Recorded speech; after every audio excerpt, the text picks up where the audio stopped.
what would Labour do? Well, we've already talked about, I mean, some of the taxation decisions that the government have made around inheritance tax, capital gains tax, corporation tax, where you've given away money. People know about the ageing population for some time. We've cut the criteria so people can't get community care. We treat our older people at the moment like dogs. It's a disgrace. This is what Jeremy was talking about in Prime Minister's question today. You've given away money that actually, quite frankly, we need to spend. And it's not just about an ageing population. That is phony. Have you ever been caught off guard in a high-pressure moment? That's exactly what happened when Angela Rayner faced off against Andrew Neil and things unraveled fast. But before we dive into it, just a quick favor. If you're finding this content valuable, please like the video and subscribe to the channel. Over 98% of viewers watch without subscribing. And it's completely free, but it helps us keep bringing you more honest political breakdowns. All set. Great, thank you. Let's get back to it. Angela Rayner came into the interview confident, ready to defend Labour's economic plans. But Andrew Neil, a seasoned, sharp political interviewer, shut that down in seconds. His very first question about tax policy left Rayner visibly rattled. She stumbled, she paused, and then she started deflecting because she didn't have the answers. This wasn't just a tough interview. It was a spotlight on Labour's weak preparation and a deputy leader who couldn't explain her own party's numbers. And it raises a deeper question for all of us. If the people pushing these policies can't explain them, why should we trust them to run the country? Stick around, because what happened next in the interview only made things worse. Do you reverse the cuts on corporation tax? I think that the cuts on corporation tax are missing a point because we need that money. We need so that money at the moment. Would you reverse it? Hold on. Inheritance tax. Would you reverse them? But I'm telling you, Andrew, that our priority is you're not telling me the question. I am. The I'm answer. saying that the cuts in corporation tax, the cuts in inheritance tax, the cuts in capital gains tax. But where was the? Well, what I'm saying, Andrew, and no. What you're saying is wrong. They raised the capital gains tax to 28%. What I'm saying is that they've given tax cuts to absolutely the richest in the country. What's the cut in capital gains tax? But what's really important, Andrew... No, excuse me, I'm asking you a question. What's the cut in the capital gains tax? They've cut the capital gains tax. They did that. They did that as part of the coalition government. And the amount of money that's going into the economy, you know, you've not made it better. Our economy is worse as a result of 6 years of austerity. And now you're saying all of a sudden we can spend money. No, let me finish this point because you've interrupted me and I want to make this point. It's really serious to people in this country that you've told people we've got to live within our means. We've got to have this austerity. We've got to cut. When asked about Labour's stance on corporation tax cuts, Angela Rayner stumbled.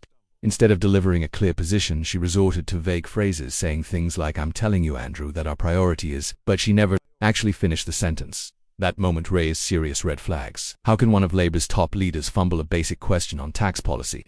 Sensing the weakness, Andrew Neil pushed harder, this time on capital gains tax. Rayner's response, even more unclear. And then came the blunder.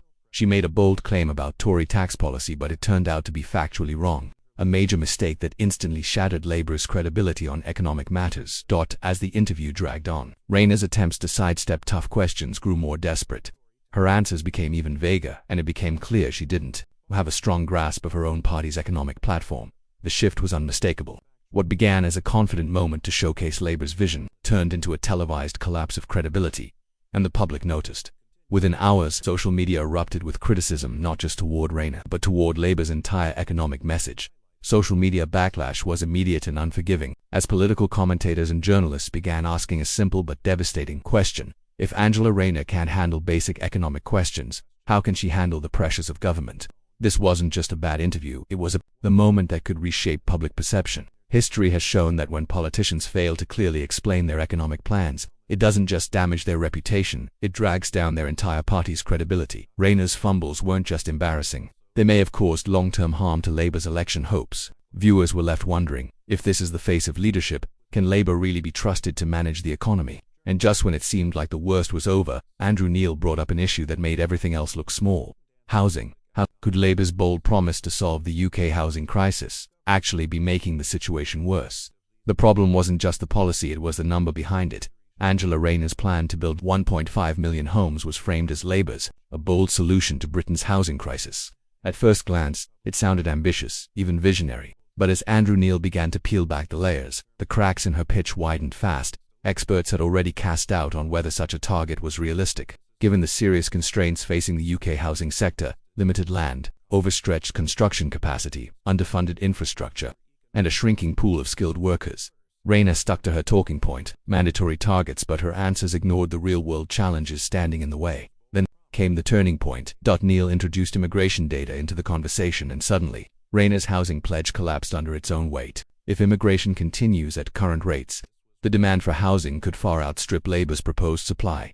It wasn't just a gap, it was a policy blind spot, and Rayner's failure to even acknowledge it exposed a deeper issue. She couldn't connect the dots. Her vague responses about who these homes were actually for only made things worse, raising more questions than answers. Was this plan really designed to meet the needs of British families? Or was it just another political headline with no substance underneath? The gap between Labour's ambitious promises and the real-world pressures of UK demographics became impossible to ignore as the interview went on. Angela Rayner's refusal to directly address immigration's impact on housing only deepened the concerns. In fact, her comments seemed to contradict her own party's data, leaving viewers to wonder, has Labour truly thought through the long-term consequences of its housing plan?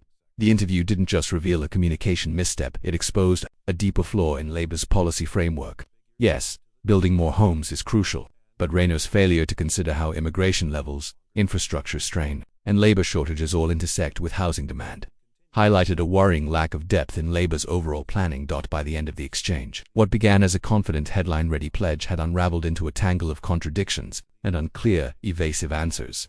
Viewers were left asking a serious question. If Labour can't get the basic housing numbers right, how can they possibly manage the far bigger economic challenges ahead? As the interview wrapped up, one thing was undeniable. Labour's economic plans are resting on shaky ground.